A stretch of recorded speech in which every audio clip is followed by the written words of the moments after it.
Okay, this is very highly requested. So let's talk about what your man should be doing if you want to get pregnant in the next 6 to 12 months, because yes, what your man is doing is of equal importance to what you are doing. When we were trying to get pregnant with our number two, we kind of assumed that it'll be just like getting pregnant with number one. And then we ended up dealing with about just over 4 years of unexplained infertility. We made a lot of mistakes during that journey, and it was a lot of learning curves. But I think these three things were truly the game changers when it came to his fertility health. The first thing was removing things that interfere with sperm production. Even though you could add all these great things into his diet and lifestyle, if you constantly have things that are working against you by decreasing testosterone or by causing endocrine disruption, it'll just make the whole process that much more difficult. We stopped cell phones in pockets and laptops on the lab, changed his underwear, stuff that was a little bit less tight, no direct heat, so no heated car seats.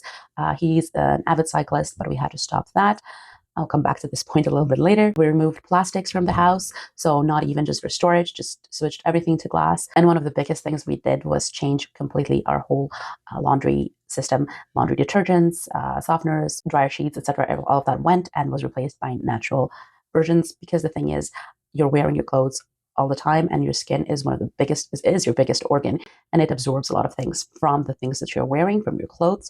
And then worse than that, just the fact that you're in your clothes all day, then you go sleep in those sheets and everything gets absorbed throughout the night. So even when you're supposed to be detoxing and resting, you're back to absorbing all of those chemicals from the laundry detergents. So that was a big change for us. The second thing we did, and the second lesson we learned, was changing his supplement regimen.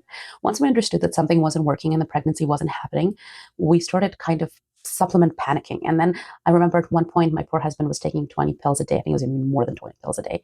So doing that was not effective. What we then did is we went back and we looked at his diet. We changed it so that it was more whole foods based diet with good quality protein, wild fish, full fat dairy.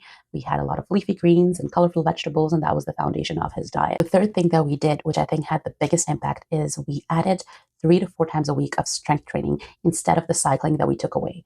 Originally, we just took out the cycling and we didn't add anything back in. And I think that was really affecting him in terms of his stress level, his sleep, and his mood, because that was really his preferred physical activity. And then when we took it out and didn't replace it with anything, he started to struggle. So we decided a good addition would be 3 to 4 times a week of strength training, because strength training specifically increases testosterone production, it increases insulin sensitivity and hormone signaling. If you're trying to support male fertility, it's not about adding all the things all at once.